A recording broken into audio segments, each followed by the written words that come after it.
My sister betrayed me and married my millionaire fiancé. 7 years later, she bragged she had it all. I smiled back. Have you met my husband yet? You know when you're going to face something you fear, but you have a gut feeling that the universe is about to reveal a tremendous, unmistakable truth. That was me, Skyler Hayes, standing at my mother's burial, my heart heavy with grief, but a weird, disturbing calm washed over me as I prepared for her entrance. 7 years. It's been 7 hard years since Willow, my own sister, snatched Rhett Beaumont, my betrothed tech executive, and the man I thought would be my entire future. I haven't seen one of them since that day. But when they eventually stepped in, Willow flaunting that big 5-carat diamond ring with her typical smug smile, she had no idea who was there to greet her. And believe me, the expression on her face when she discovered who I had married was priceless.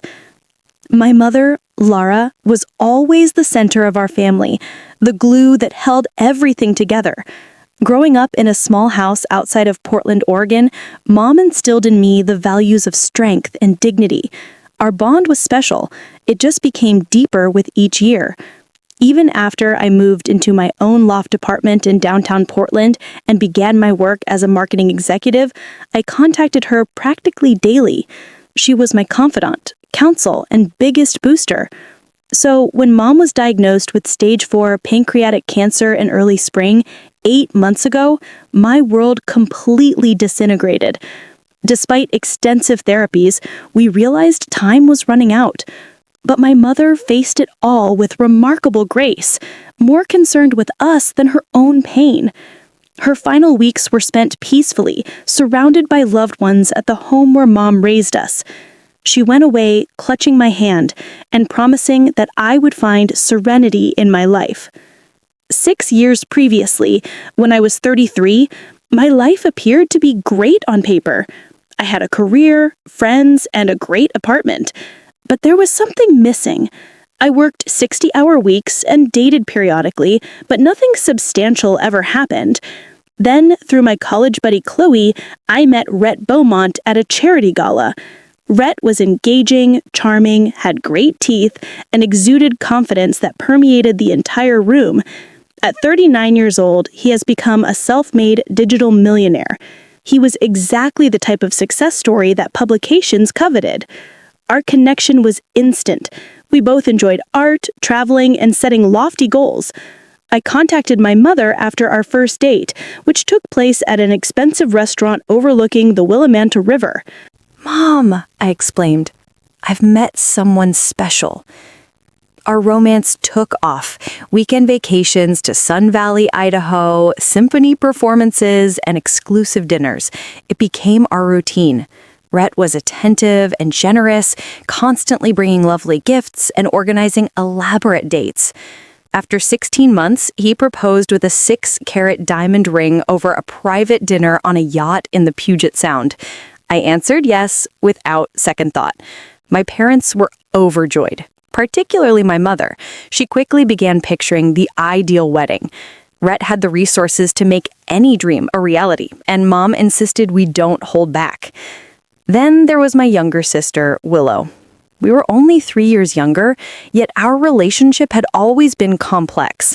Growing up, we were close, but there was always low-level competition. If I had anything, she wanted it, from toys to friends and attention. If I accomplished something, she had to match or even surpass it. Mom always attempted to keep the peace by giving each of us individual time. Regardless of our history, I chose Willow as my maid of honor. Mom said it would bring us closer, and I wanted to believe that as adults we had grown beyond juvenile jealousy. When I introduced Willow to Rhett during a family meal, she lavished him with praise. I spotted her caressing his arm while smiling at his quips, but I discounted it as Willow's typical charming behavior. We hosted our engagement party at my parents' colonial-style home. Willow assisted Mom with decorations, such as hanging fairy lights and arranging flowers. Throughout the evening, I spotted her staring at Rhett across the room, but when our gazes met, she would swiftly grin and raise her glass to me. Later that night, as the visitors were leaving, Mom approached me in the kitchen. "Skyler, dear," she added, carefully arranging leftover appetizers, "I noticed Willow seems quite taken with Rhett." "She's just being friendly, Mom," I responded, washing champagne flutes. "Besides, she's dating that pharmaceutical rep Marcus." Mom nodded, but did not appear convinced. "Just be careful, honey. You know how your sister can get when she sees something she likes." I kissed her cheek, assuring her that everything was well. "We're adults now, Mom. Willow's happy for me. I'm sure of it." Oh, how mistaken I was. How awful and devastatingly incorrect. 3 months before our wedding, I began to notice tiny changes in Rhett. He started working later, frequently responding texts at unusual hours, always with the excuse of international clients. Our regular Thursday date nights were regularly canceled owing to emergency meetings. When we were together, he appeared inattentive, continually checking his phone and giving just partial attention. More disturbing was how he began to criticize aspects of me that he had previously admired. My laughter was suddenly too loud in public. My favorite teal dress, which he had always liked, now made me appear washed out. Even my habit of reading before bed, which he had previously thought sweet, became bothersome due to the light keeping him awake. Meanwhile, Willow began phoning more frequently, always inquiring about wedding details. "I just want everything to be perfect for my big sister," she'd add, even though Mom was doing the most of the organizing. Willow even offered to assist with vendor meetings that I couldn't attend due to work responsibilities. Rhett and I ate dinner at an upmarket Italian restaurant on a Tuesday evening. He hardly made eye contact and responded to my work-related stories with one-word answers. When his phone rang for the 6th time, I had reached my limit. "Is there something more important going on elsewhere?" I inquired, attempting to maintain a pleasant tone despite my mounting displeasure. "Sorry, just work stuff," he said, placing his phone face down. "You know how it is before a product launch." Later in the week, when washing laundry, I detected a strange perfume on Rhett's collar. It was flowery and thick, unlike the faint scent I wore. When confronted, Rhett explained that he had spent the entire day in meetings with a potential investor, Samantha Fields, who appeared to be wearing strong perfume and embraced him farewell. The explanation appeared plausible. I wanted to believe him. I called my buddy Chloe to convey my concerns about coffee the next morning. "Every relationship gets jittery before the wedding," Chloe informed me as she stirred her latte. "Brad and I fought constantly the month before our wedding, and now we've been married 8 years. But the knot in my gut refused to release. Mom noticed my uneasiness at our weekly meal. "You seem distracted, sweetheart," she murmured, reaching across the table and touching my hand. "Wedding stress or something else?" I mustered a smile. "Just finishing up the arrangements. Everything is fine." But everything was not fine. I began to exert more effort, wondering that perhaps I had been taking Rhett for granted. I scheduled a spa day, purchased new lingerie, and tried preparing his favorite foods. He grew increasingly aloof as I tried harder. Then came the cake tasting appointment, which Rhett had been looking forward to for weeks. That morning he called, claiming to have an unexpected meeting with investors.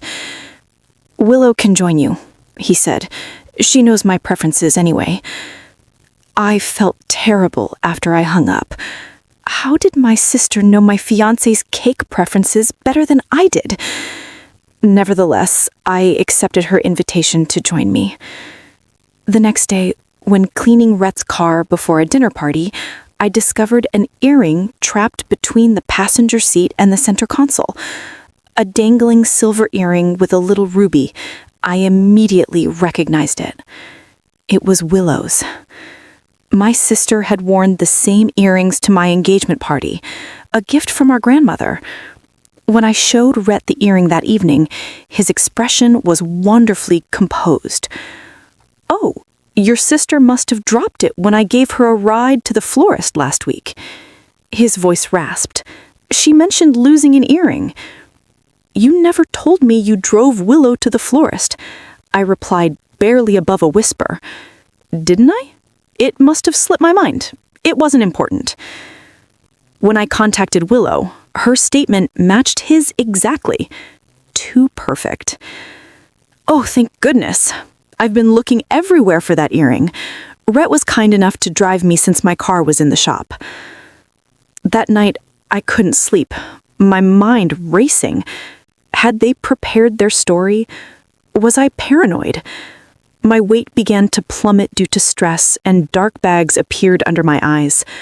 I started going to a therapist without telling Rhett. 2 weeks before the wedding, Rhett recommended we postpone. I'm worried about you, Skyler. You haven't been yourself lately. Maybe we're rushing things. I broke down, imploring him to tell me what was wrong, what I had done, and how I could fix it. He embraced me and assured me that everything was all right, but his eyes were vacant. That night, I awoke at 4 a.m. to discover Rhett's side of the bed empty. From the hallway, I could hear his whispered words from the guest bedroom. Not now. She'll hear us. I know. Soon, I promise. The next day, I planned to surprise Rhett with lunch at his office.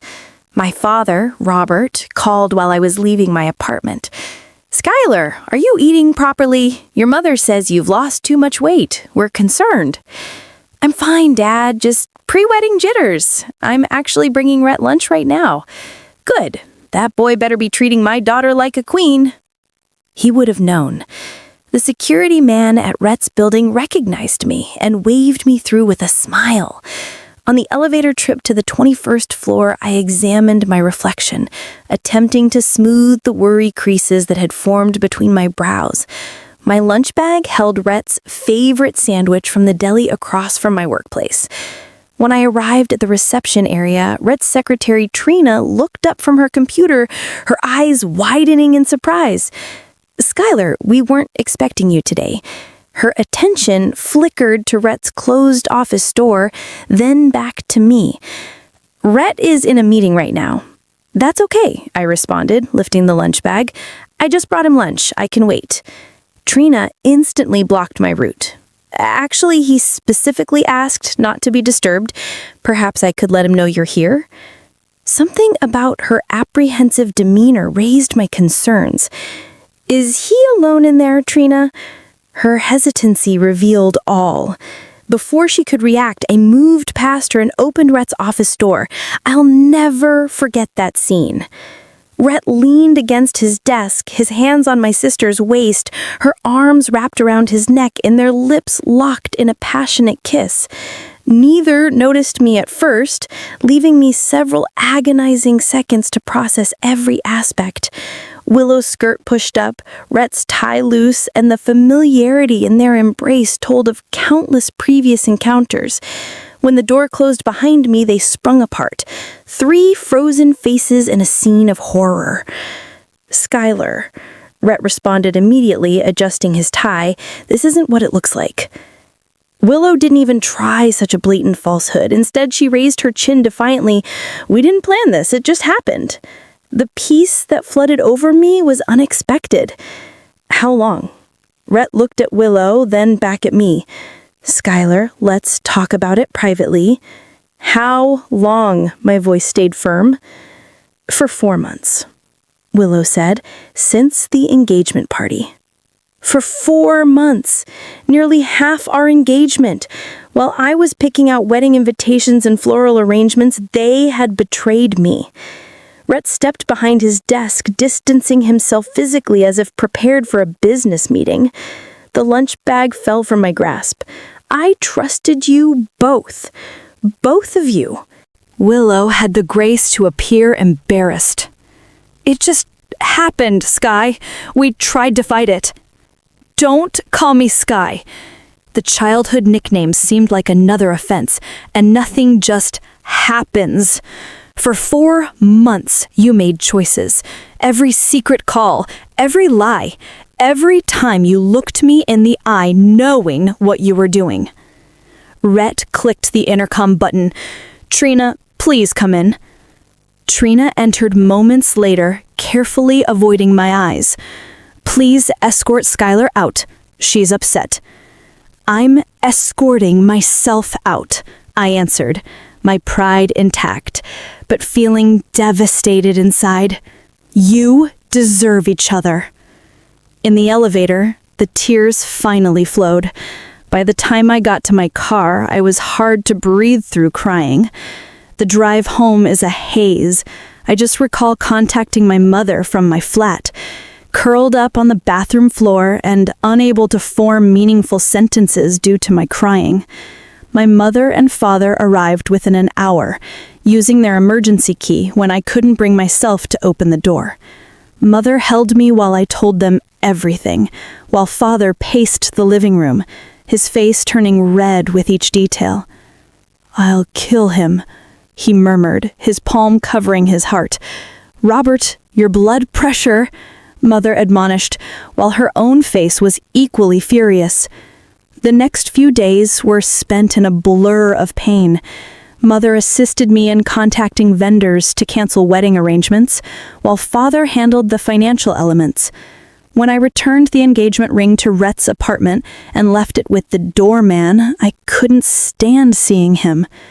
Willow had already moved in. The majority of her things were there, along with family photos arranged on shelves that used to hold mine. Rhett's email about distributing our shared assets was coldly efficient, saying that Willow had assisted him in cataloging my remaining items. The betrayal went further than I had thought. Through common friends, I discovered that they had been meeting covertly whenever I worked late or traveled for business. Willow had purposely pursued him, making reasons to visit him alone and sending texts and images when I wasn't around. The scandal immediately spread among our social circles. Some acquaintances supported me, while others backed Rhett, noting his power in the business sector. Several people stated that they had spotted Rhett and Willow flirting, but had chosen to not intervene. Their cowardice hurt nearly as much as the treachery. During those dark months, my mother became my lifeline.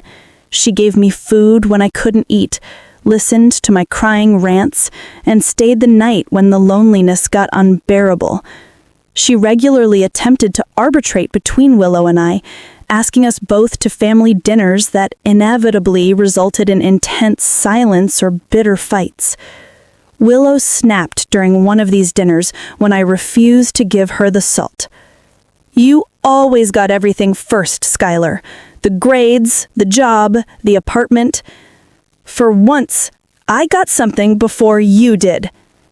My fiancé wasn't a prize to be won. He was the man I loved and trusted." Mother put down her fork. "Willow Marie Thompson, apologize to your sister right now."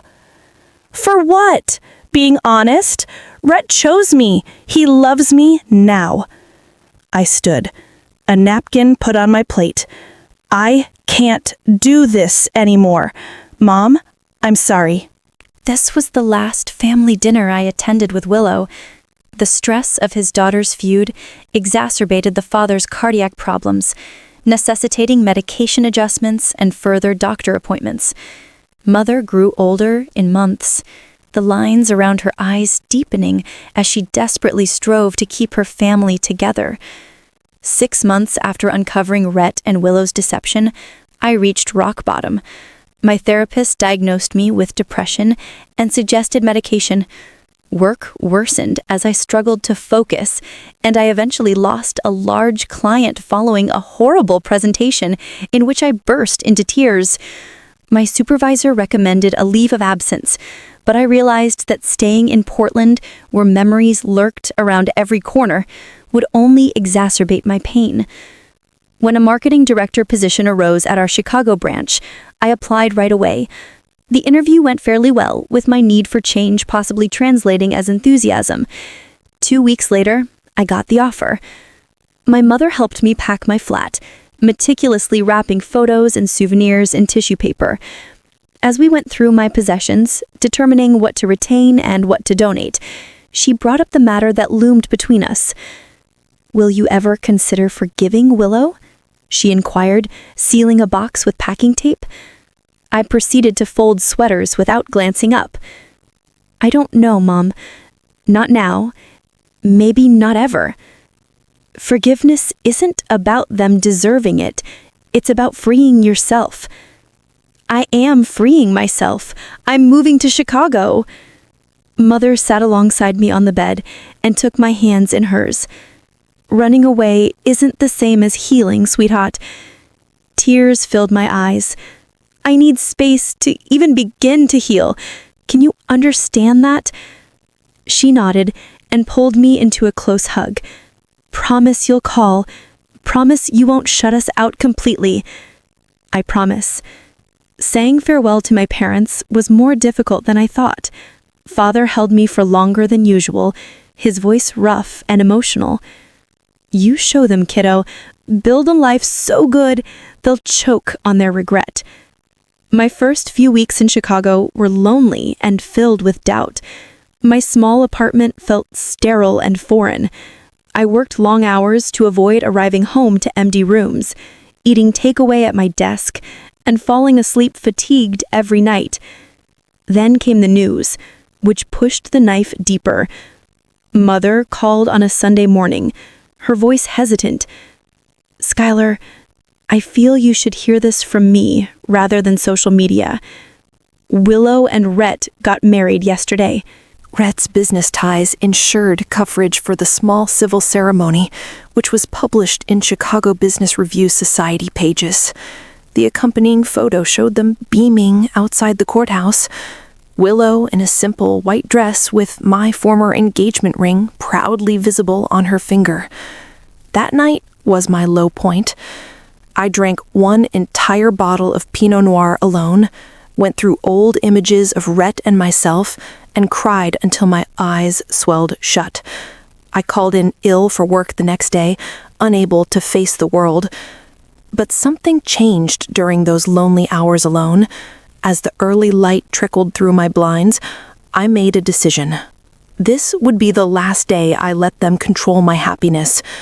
I erased all images of Rhett from my phone, blocked both him and Willow on social media, and took a lengthy shower, picturing my pain dripping down the drain. At work, I refocused on my projects. My employer saw the shift and assigned me to larger clientele. I established a reputation for inventiveness and perseverance, winning respect in my new workplace. Marissa Jenkins, our HR director, was my first genuine Chicago friend, and she introduced me to her book club. Through her, I met other ladies and gradually formed a social circle. Marissa repeatedly attempted to set me up on dates, but I declined each time. The idea of romantic vulnerability still unnerved me. 9 months after moving to Chicago, I was assigned to represent our company at a technology conference in San Diego. On the second evening, I attended a business dinner with possible clients, where I sat next to Silas Asher, a tech investor and entrepreneur who had recently migrated from Austin, Texas. Silas differed from Rhett in every way. Silas was subtle and honest, whereas Rhett had been flamboyant and appealing. His gentle assurance and thought-provoking questions pulled people in without demanding attention. When he spoke about his work, his enthusiasm was palpable, but never boastful. He asked for my card after dinner, and I handed it to him with no expectations.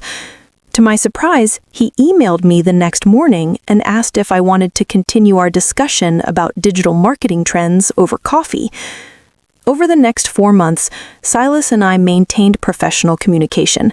He sent clients to my agency, and I connected him to my Chicago business contacts.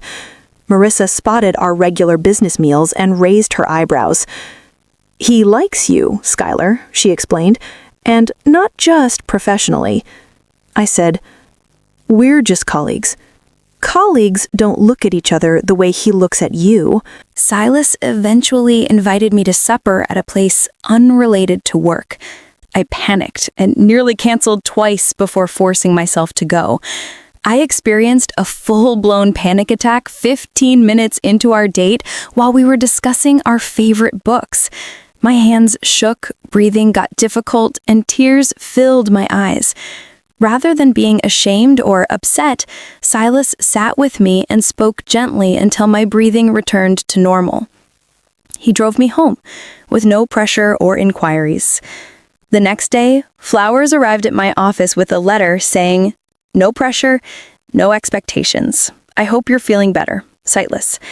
That evening, I called and told him everything about Rhett and Willow. He listened without interruption, then recounted his own story of heartache from a previous marriage, which ended when his wife left him for his business partner, taking half of their joint firm in the divorce. "Broken trust leaves scars," he remarked. "Anyone worth your time will understand that healing isn't linear." Over the next few months, we began by laying the groundwork for our friendship. Silas never asked for more than I could give, respecting my boundaries while remaining present. For our 8th date, he made dinner at his apartment rather than taking me to a crowded restaurant, which could cause me worry. When terror flared up, he understood precisely how to help me get through it. For the first time since Rhett, I began to believe that trust could be restored. 1 year after arriving to Chicago, I scarcely recognized myself. My promotion to senior marketing director came with a corner office that overlooked the Chicago River. My circle of friends had grown beyond Marissa to include a number of close confidants. And most strangely, I had fallen deeply in love with Silas. Unlike Rhett's flamboyant wooing, Silas's love revealed itself in steady, thoughtful ways.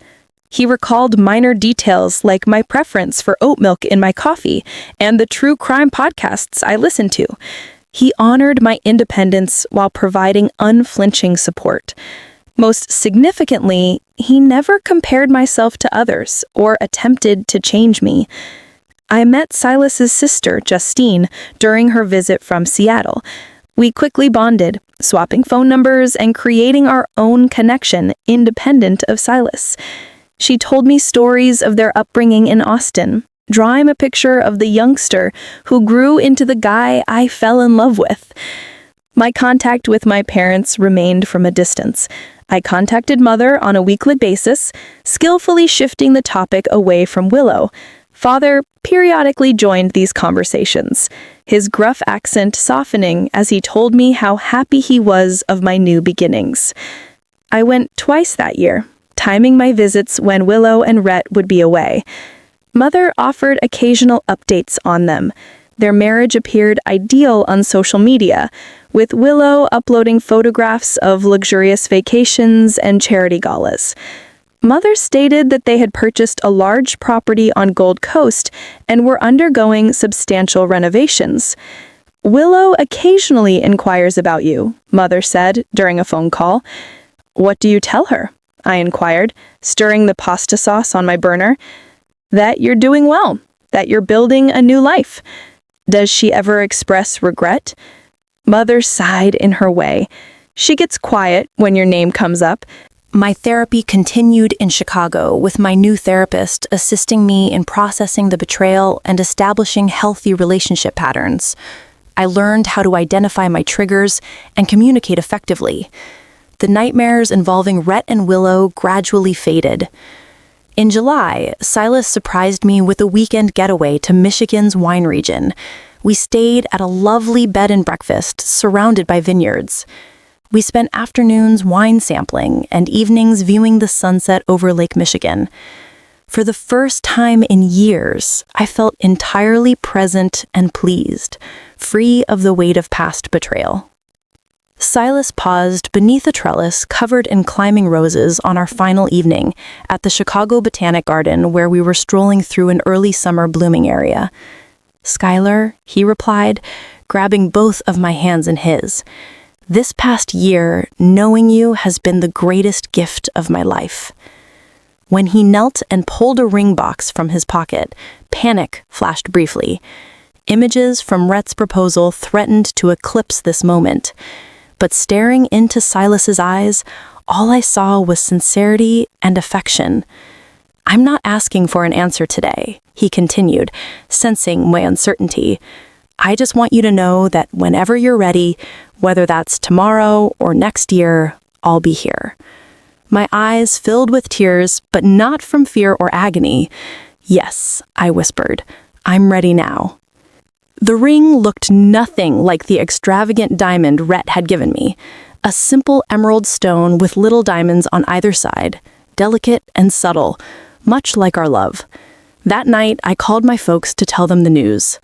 Mother cried happy tears. "He sounds wonderful, darling. When can we meet him?" "Soon," I assured. "Very soon." We planned a small wedding for 35 guests at a historic Chicago venue. At Mother's request, I sent an invitation to Willow, more as a gesture of healing than an expectation of attendance. Her reaction via email was quick and curt. "Congratulations on the engagement. Unfortunately, Rhett and I have other engagements on that day. Best wishes for the future." Mother was disappointed, but not shocked. "Give her time, Skyler. This is progress compared to where you both were."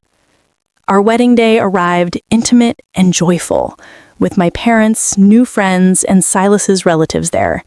Father carried me down the aisle, whispering, "I haven't seen you this happy in years, kiddo." Silas's vows reflected our journey. "Skyler, I promise to remember that love is both strong and fragile, requiring care and commitment every day. I promise to be worthy of the trust you have given me, knowing how precious and hard-won that gift is." We established our lives together in Chicago, purchasing a 3-story brownstone and renovating it together. My career progressed, eventually leading to a vice president post. Silas's investment firm expanded, focused on female-led technology startups. During a dinner with business associates, I learned something that connected the past and present. A venture capitalist acknowledged working with Rhett years ago. Beaumont. Yeah, he and Asher had quite the rivalry in the angel investing space about 7 years back. Asher backed the right startup. Beaumont backed the competitor. Asher's pick got acquired for millions of dollars. Beaumont went bankrupt. Later that night, I asked Silas about the relationship. "I was going to tell you eventually," he confessed. "I knew who you were when we met at that conference. Not the details of what happened, but that you had been engaged to Beaumont. Why didn't you say anything?" "I wanted you to know me for me, not as someone connected to your past." I was not angry. Somehow the cosmic symmetry felt appropriate. 2 years into our marriage, we started trying for a baby. Months passed without success, prompting fertility specialists in uncomfortable conversations. Silas was my support through disappointments and medical procedures, embracing me through tears and reminded me that family may take various forms. Then came the tragic news of Mother's cancer diagnosis. Silas and I flew to Portland right away, meeting with physicians and guiding my parents through treatment options. Mother put up a brave face, but her cancer was severe and had spread. I took a leave from work to care for her, temporarily returning to my boyhood home. Silas flew in every weekend to support both me and my increasingly frail father. Mother and I had many meaningful chats about life, love, and family in her last weeks. One evening, while I adjusted her pillows, she mentioned Willow. "I wish you girls could find peace with each other," she murmured, her voice weak but determined. "Life is too short for such distance between sisters." "I know, Mom," I said, holding back tears. "Promise me you'll try, Skyler. Not for her, but for yourself, and maybe a little bit for your old mother." I promised, unsure if I could maintain it, but eager to give her peace. Mother died quietly 3 days later, with Silas, father, and I at her bedside. I immediately contacted Willow, our first straight connection in years. "Mom's gone," I remarked when she responded. Her quick inhale was the sole sound for long seconds. "I'll be there in an hour," she finally stated, her voice breaking. We arrived at our parents' house and exchanged brief, awkward hugs before turning our focus to father and funeral arrangements. The real test would be during the funeral, where years of pain and hatred would collide with new sadness and Mother's ultimate desire. The morning of Mother's burial was dark and drizzling, fitting the solemn occasion. I stood in front of the mirror in my childhood bedroom, adjusting my black dress and wondering how I'd get through the day. Silas stood behind me, attractive in his dark suit, and softly placed his hands on my shoulders. "I'm right beside you today," he murmured, matching my gaze in the reflection. "Whatever happens downstairs." Father sat at the kitchen table, staring at his untouched coffee. The preceding week had hollowed him out, and his lofty form bent in despair. At 74, he appeared to have aged a decade since Mother's diagnosis. "Ready, Dad?" I whispered softly, patting his shoulder. He nodded and rose slowly. "Mom always said, funerals aren't for the dead. They're for the living. Never understood that until now." When we arrived, the funeral home had already filled up with extended family and friends. I stayed close to Father, greeting everyone with fake smiles and accepting condolences from individuals I scarcely knew. Cousins from New York, Mother's college companion, and neighbors from my parents' 42-year house. "How did you been, dear?" Mother's friend June asked her. "Laura mentioned you moved away. Chicago, was it?" "Yes, almost 5 years now," I said, not mentioning my sister's betrayal as the reason for the move. As I took Father to his place in the front row, Silas on his opposite side, a murmur echoed across the crowd. I turned to see Willow and Rhett enter, prompting heads to turn and rumors to spread. Willow wore an elegant black dress that accentuated her tiny frame, with diamond earrings reflecting the sun. Rhett appeared uncomfortable in his nicely fitted suit, his arm around my sister's waist in a show of support. Her left hand was conspicuously placed on her pocketbook, making the huge diamond engagement ring and wedding band impossible to overlook. Father stiffened beside me. "Robert, breathe," I said, frightened for his heart. They made their way ahead, pausing to chat with other attendees. I kept my gaze fixed on the enormous portrait of Mother displayed alongside her closed casket, her warm smile calming some of my nerves. They eventually reached the front. Willow hugged Father, who returned it stiffly. Rhett shook his hand and received merely a short nod in return. "Skyler," Willow remarked, turning to me with a look I couldn't read. "It's been a long time." "Yes," I said simply, not trusting myself to say more. Rhett nodded hesitantly. "Sorry for your loss." Silas had moved away to speak with the funeral director, leaving me alone with them. Willow took the opportunity.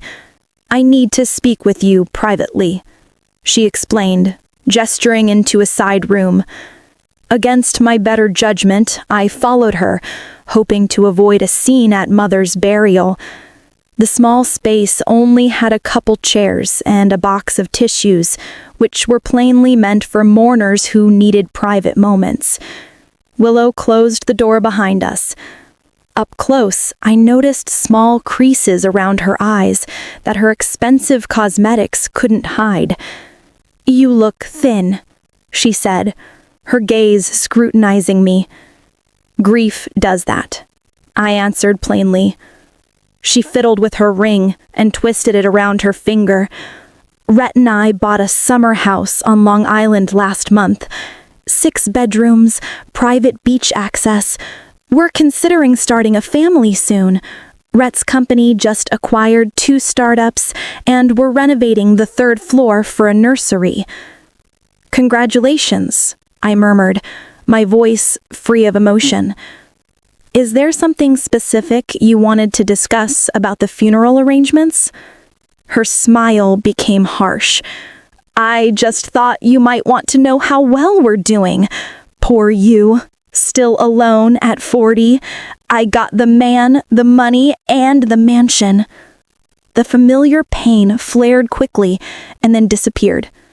8 years ago, her remarks would have crushed me. Today, they appeared sad and forlorn. I grinned genuinely. "Have you met my husband yet?" I opened the door to find Silas standing nearby. "Come meet my sister." As Silas entered the room, Rhett came behind him, apparently having observed our discussion. When the males established eye contact, Rhett's face turned pale. "Asher," he murmured, his confidence fading. "Beaumont." Silas's tone was professional, but chilly. "It's been, 9 years? Not since Citadel acquired Phoenix instead of your client Innovate, right?" Rhett swallowed visibly. "You two are married." "2 wonderful years now," I replied, sliding my hand into Silas's.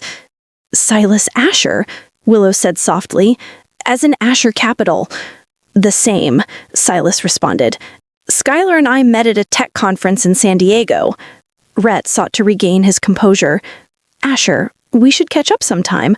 I've been meaning to reach out about potential collaborations." "My schedule is quite full," Silas said politely but firmly. "But you can contact my office if you'd like." The funeral director appeared and informed us that the service was about to begin. As we returned to the main room, rumors followed us. The connection between Silas and Rhett was well known in business circles. We had scarcely taken our seats when Father grasped his chest, his face contorted with pain. "Dad!" I shouted, as Silas instantly called for assistance. We relocated Father to a private room, and the funeral was temporarily postponed. A doctor among the attendees checked him and said that the cause was most likely stress rather than another heart attack. Willow followed us with genuine concern on her face. "Is he okay? Should we call an ambulance?" Her voice trembled slightly. "The doctor says he's stable," I said, taken aback by her truthfulness, just overwhelmed. For 30 minutes we sat there in awkward silence, linked only by our concern for our father. When he insisted on continuing with the service, we returned to the main chamber, with the brief crisis resulting in an unexpected truce. The funeral was both beautiful and tragic. I offered a eulogy that emphasized Mother's kindness, courage, and steadfast love for her family. When Willow rose to speak after me, she hesitated after only a few sentences, her eyes welling with tears. Without thinking, I stepped to her side and rested my hand on her back. "It's okay," I said quietly. "Take your time." She composed herself and finished her homage to our mother with anecdotes from our childhood that elicited tears and soft laughter from the audience. As we placed Mother to rest in the cemetery, a gentle rain poured. I noticed Rhett standing apart from the rest of the group, checking his watch constantly. Willow stayed by Father's side, her previous bravado replaced by sincere anguish. The reception at my parents' house was filled with people bringing casseroles and sharing memories. Rhett drank considerably, and his uneasiness was obvious as numerous business associates engaged Silas in animated conversation. I overheard pieces of Rhett's company failing with recent acquisitions and wondered whether Willow's bravado was a mask for financial problems. Throughout the day, I kept the dignity Mother would have expected, focusing on supporting Father and honoring her memory, rather than lingering on previous scars. As visitors began to leave, I noticed Willow observing me from across the room, her look unreadable, but seemingly softer than before. The day following the funeral, Silas had an important board meeting in Chicago. "Are you sure you'll be okay if I go?" he said, preparing his overnight bag. I can reschedule. Dad needs help sorting through Mom's things, I explained. Should stay a few more days. I'll be fine. After dropping Silas off at the airport, I returned to my parents' house to find Father sitting in Mother's garden with a photo album open on his lap. She labeled everything, he explained, displaying Mother's clean handwriting beneath each photo. Said someday we'd appreciate knowing who is who. That afternoon, I started the unpleasant chore of sorting through Mother's closet. Each dress evoked memories. The blue one from my college graduation, the flowery print she wore to Sunday brunches, and the exquisite gray she chose for my engagement celebration. I found myself talking to her while I worked, telling her about my life in Chicago, my job, and my happiness with Silas. In her nightstand drawer, I noticed a soft leather-bound journal. Mother has kept a journal inside for the past 12 years. Many entries addressed her daughters, her desire for our reunification, and her anguish about the schism between us.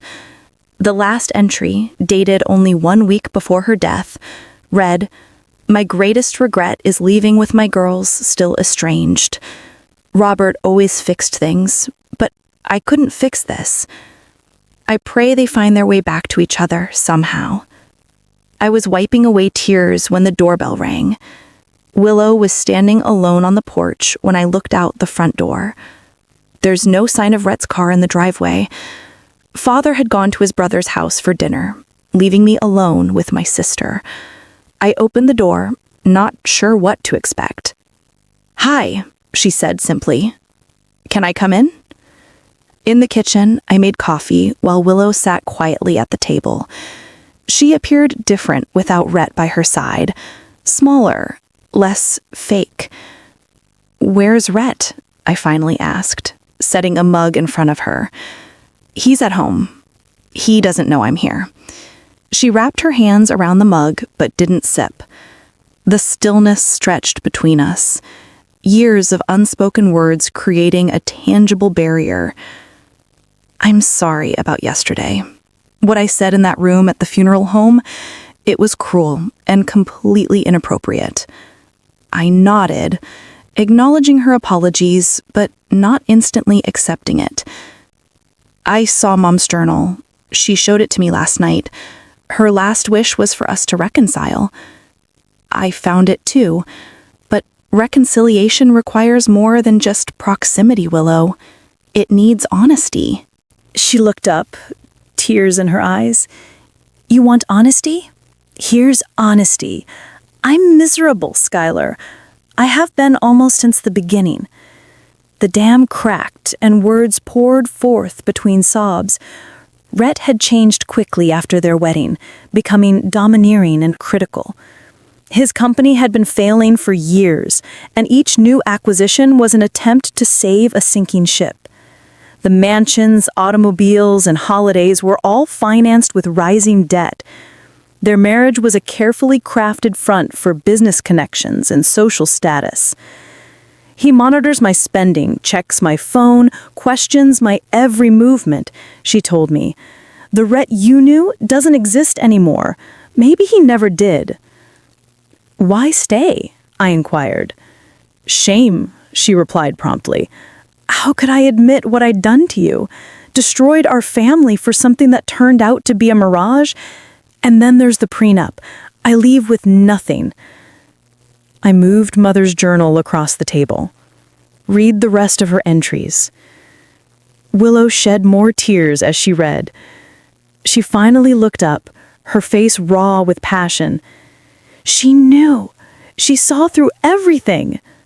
"Mom always did," I agreed. "Skyler," Willow murmured, "I have hated myself for years. Every time Mom mentioned you, she gladly highlighted your accomplishments. I felt the consequences of what I'd done. Skyler, I'm intending to leave him. I have been privately consulting a lawyer." My emotions were mixed, with a sense of vindication and unexpected tenderness. The sister who had caused me so much pain was facing consequences that I would not wish on anyone. I do not expect forgiveness. I do not deserve it. But I needed to tell you the truth before I blew up my life again. We spent the next several hours together going through Mother's possessions, sharing sad and loving memories. Willow recalled her mother teaching us how to prepare cookies and how she never mixed the various batches because I favored chocolate chip and Willow chose sugar cookies. Remember how she used to leave notes in our lunch boxes? Willow remarked, laughing through tears. Different messages every day. I nodded. She never repeated one. We were not quickly healed. The wounds were too deep for immediate closure. But when dusk set, something changed between us, with Mother's love forming a delicate bridge over years of hurt. "What will you do?" I inquired as Willow prepared to depart. "File for divorce when my lawyer says the timing is right. Rent a small apartment. Start over." She was standing at the entrance. "What about you? Will you go back to Chicago?" "Yes, my life is there now with Silas." "You seem happy," she said, rather than asking a question. "I am truly happy." "I'm glad," she added. "One of us should be." We exchanged quick, awkward hugs before she went. It wasn't forgiveness yet, but it was a start. Back in Chicago, I settled into life with Silas, our brownstone, and a fulfilling career. 6 months after my mother's passing, I learned I was pregnant. After years of trying, the mother's elation was tinged by regret, knowing she would not be able to meet her grandchild, but I sensed her presence at peaceful moments. Willow and I maintained careful touch via phone calls. She had filed for divorce and relocated to a modest apartment, working at a tiny marketing agency. The gossip and censure she encountered in Portland's social circles were difficult, but she appeared determined to rebuild authentically. The route that brought me here was not one I would have chosen. Losing Rhett looked to be the end of my world, but it was actually the start of a far better one. With Silas, I discovered not just love, but also partnership, respect, and unfailing support. His success never overwhelmed mine. Rather, it complemented it, and we grew stronger together. Mother had been correct in stating that forgiveness is for ourselves rather than others. The weight of wrath and bitterness had gradually lifted, allowing me to see my past clearly and my future with optimism. Although the wounds lingered, they no longer defined me. As I sat in our nursery, Silas painting the walls a soothing green, I considered the things I would eventually teach our child: how loss can lead to finding, how endings make space for new beginnings, how our most difficult experiences frequently lead us to our real path. My life had become richer and more authentic than I could have dreamed during those sad days 7 years ago, not because of the betrayal, but because it forced me to rebuild with greater insight and aim. If this narrative resonated with you, please consider supporting our channel for more genuine stories of family resilience. Thank you for watching.